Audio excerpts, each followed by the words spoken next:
Translation का मतलब होता है अनुवाद, और ये जो अनुवाद होता है ये बहुत महत्वपूर्ण होता है।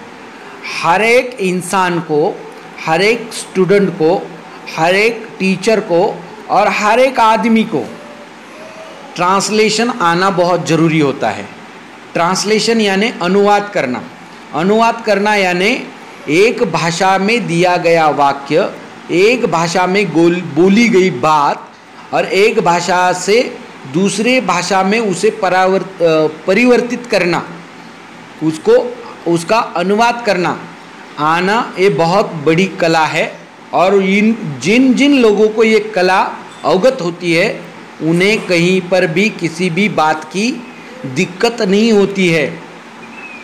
वो इजीली समझ जाते हैं, आसानी से समझ जाते हैं कि सामने जो इंसान बोल रहा है वो हिंदी में बोल रहा है तो उसका मराठी मतलब क्या होता है, अगर वो अंग्रेज़ी में बोल रहा है तो उसका हिंदी मतलब क्या होता है, अगर वो हिंदी में बोल रहा है तो उसे अंग्रेज़ी में वो क्या कहना चाहता है। ये जब बातें हमें समझ में आएगी तो हमें उसकी बात समझ में आएगी और उसमें आसानी होगी। अगर हमें ट्रांसलेशन नहीं आता है, अगर हम अनुवाद नहीं कर पाते हैं तो सामने वाला इंसान, आगे बात करने वाला इंसान हमें क्या कहना चाहता है ये कभी समझ में नहीं आएगा।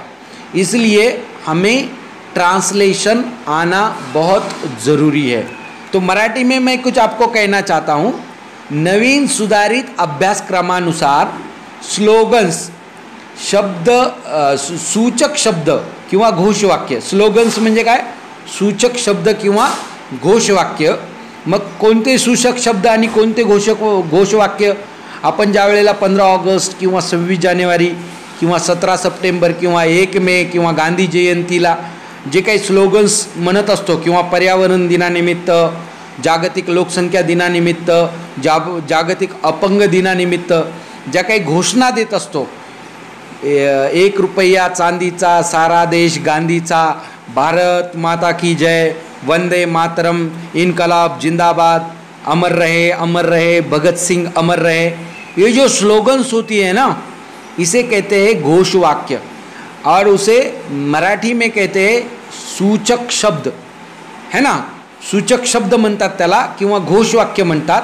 आणि यांचा वापर कशासाठी करतात, लोकांना प्रेरित करण्यासाठी करतात। मग ह्या ज्या घोषवाक्य, हे जे स्लोगन्स, ह्या ज्या स्लोगन्स आहेत, हे जे घोषवाक्य आहेत त्यांचा इतर भाषेत सुद्धा आपल्याला अर्थ माहिती असायला पाहिजे। मग पुढे काय, या घोषवाक्यांवर आधारित एखादे पोस्टर, सूचना फलक किंवा पाकक्रिया, प्रचारपत्रक, भारतीय संस्कृती, सुविचार इत्यादी विषयांवरील वाक्ये इंग्रजीत देतात व त्या वाक्यांचे आपल्या मातृभाषेत भाषांतर करावयास सांगतात। भाषांतर करताना खालील नियम लक्षात ठेवावे लागतात। बघा, परीक्षेमध्ये अशा प्रकारच्या स्लोगन्स किंवा प्रचारपत्रक किंवा सूचना फलक किंवा भारतीय संस्कृती किंवा सुविचार अशा प्रकारचे काही वाक्य तुम्हाला देतात परीक्षेमध्ये आणि म्हणतात ट्रान्सलेट इट, म्हणजे याचा अनुवाद करा, याचा मराठी अनुवाद करा किंवा याचे मराठीत भाषांतर करा। दिलेल्या इंग्रजी वाक्यांचे किंवा दिलेल्या इंग्रजी शब्दांचे किंवा दिलेल्या इंग्रजी उतार्याचे किंवा दिलेल्या इंग्रजी सुविचारांचे मराठीत भाषांतर करा।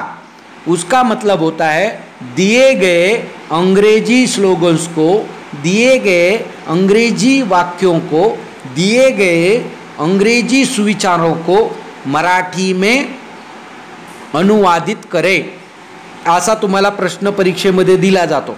आणि मग त्याचे काही नियम असतात ते लिहिण्याचे, त्याचं भाषांतर करण्याचे काही नियम असतात आणि ते नियम वापरून आपल्याला त्याचा अनुवाद करायचा असतो, त्याचं ट्रान्सलेशन करायचं असतं।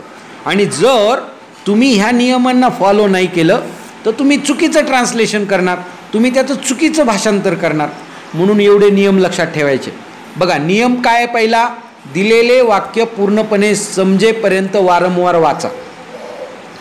जे दिलेलं इंग्रजीतलं वाक्य आहे ते तुम्हाला जोपर्यंत समजत नाही तोपर्यंत तुम्ही ते वाक्य वाचायचं आहे। जर तुम्हाला वाक्य समजलं नाही तर तुम्ही त्याचा अनुवाद कसा करणार, त्याचं ट्रान्सलेशन कसं करणार? म्हणून सुरुवातीला काय करायचं आहे, ते वाक्य पुन्हा पुन्हा वाचायचं आहे. श्री ओम, समझ में आ रहा है? उसे बार बार पढ़ना है. जो दिया गया सेंटेंस है उसे बार बार पढ़ना है. अगर आपने उसे बार बार नहीं पढ़ा तो आपको समझ में नहीं आएगा. इसलिए पहला नियम होता है कि आप दिए गए वाक्य को बार बार पढ़ें. और उसके बाद दूसरा नियम है. दूसरा नियम असा आहे, शब्दशः भाषांतर करू नये, त्याचा भावार्थ समजून घ्यावा. बघा, काही काही वेळेला काय होतं, दिलेला शब्द वेगळा असतो आणि त्याचा शब्दार्थ म्हणजे शब्दशः अर्थ वेगळा असतो. परंतु इथं शब्दशः अर्थ न घेता त्याचा जो भावार्थ आहे तो घेतला पाहिजे. भावार्थ कशाला म्हणायचं आणि शब्दशः अर्थ कशाला म्हणायचे? बघा, आता भावार्थ कशाला म्हणायचं तुम्हाला सांगतो आणि शब्दार्थ कशाला म्हणायचं तुम्हाला सांगतो.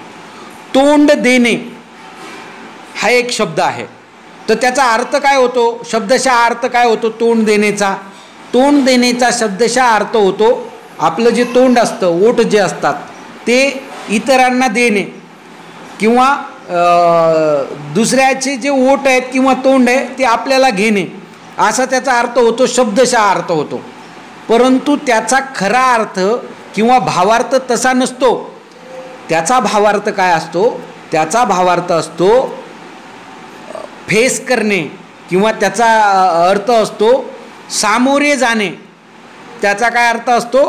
सामोरे जाणे. शत्रूंना आपण तोंड देणे किंवा त्यांना सामोरे जाणे म्हणजे त्यांच्या विरुद्ध लढणे. आणि असा तोंड देण्याचा अर्थ काय असतो? वेगळा असतो. बरोबर आहे का? सागर, समझ में आ रहा है क्या मैं क्या कह रहा हूँ?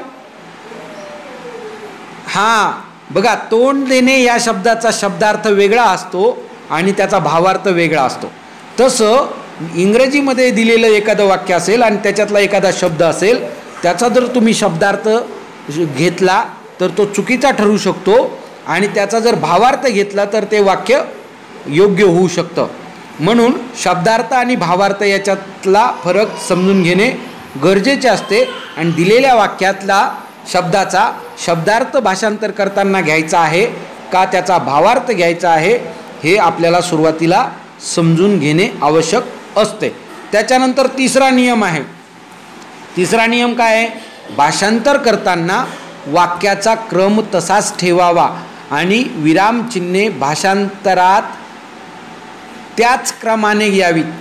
बघा, विरामचिन्ह जे असतात ते तसेच आले पाहिजे. प्रश्नार्थक चिन्ह असेल तर प्रश्नार्थक, त्याच्यानंतर फुल स्टॉप असेल तर फुल स्टॉप, पूर्णविराम असेल तर पूर्णविराम, आहे ना, उद्गारवाचक असेल तर उद्गारवाचक, हे जे चिन्ह आहेत ते जशाला तसे ठेवायचे. आणि त्याच्यानंतर शब्दातील वाक्याचा जो क्रम आहे, त्या वाक्यातील शब्दांचा जो क्रम आहे तो तशाला तसा ठेवावा. कारण जर आपण त्याचा क्रम बदलला तर त्याचा अर्थ बदलू शकतो. आणि भाषांतर करत असताना दिलेलं जे वाक्य आहे त्याचा इंग्रजीमध्ये जो अर्थ होतो तोच अनुवादित भाषेमध्ये सुद्धा झाला पाहिजे. त्याचा अर्थ बदलता कामा नये. मी इंग्रजीमध्ये जे वाक्य बोललो आहे त्या वाक्याचं मराठीत भाषांतर करत असताना त्याचा अर्थ तोच झाला पाहिजे जो मी इंग्रजीमध्ये घेतलेला आहे. जर भाषांतर करताना तुम्ही त्या वाक्याचा अर्थ बदलला तर मग त्याला भाषांतर म्हणत नाहीत, त्याला चूक म्हणतात. म्हणून ते लक्षात घेणं गरजेचं असतं. त्याच्यानंतर चौथी गोष्ट, चौथा नियम काय आहे बघा. चौथा नियम, फोर्थ रूल, भाषांतर शुद्ध आणि स्वच्छ हस्ताक्षरात करावे. भाषांतर शुद्ध असलं पाहिजे. शुद्ध म्हणजे त्याच्यामध्ये अशुद्धपणा नसावा. अशुद्धपणा नसावा म्हणजे चुका नसाव्यात आणि त्याचं अक्षरसुद्धा चांगलं असावं. अशा पद्धतीनं आपण भाषांतर करणे गरजेचे असते. ओके, ठीक आहे. त्याच्यानंतर आपले जे भाषांतर म्हणजे प्रचारपत्रक किंवा सूचना फलक वाटावा, आपण जे केलेलं जे भाषांतर आहे, जे आपल्याला परीक्षेमध्ये दिलेलं आहे ते भाषांतर जे आहे ते व्यवस्थित दिसलं पाहिजे. त्याचं प्रचारपत्रक किंवा सूचना फलक जे दिलेलं आहे ते मराठीमध्ये त्याचा अनुवाद केल्यानंतर किंवा मराठीत त्याचं भाषांतर केल्यानंतर ते तशाला तसं दिसलं पाहिजे. मग आता तुम्हाला इथे एक उदाहरणासाठी मी काही शब्दांचे काही वाक्यांचे भाषांतर करून दाखवणार आहे. ठीक आहे, मी त्याचं काय करणार आहे, भाषांतर करून दाखवणार आहे. बघा आता, किसान इज अ फार्मर, बरं का, sorry, Kisan is a farmer म्हणजे किसन एक शेतकरी आहे. त्याच्यानंतर he works hard on his farm, तो त्याच्या शेतावर खूप काम करतो. त्याच्यानंतर आणखीन एक वाक्य, on the farm he has some cows, a pair of bullocks, buffaloes and 2 dogs. शेतावर त्याच्या काही गायी, बैलांची एक जोडी, म्हशी आणि 2 कुत्रे आहेत. त्याच्यानंतर तिसरं, देअर इज अ गोबर गॅस प्लांट 2, तेथे गोबर गॅस बनवण्याचे संयंत्र देखील आहे.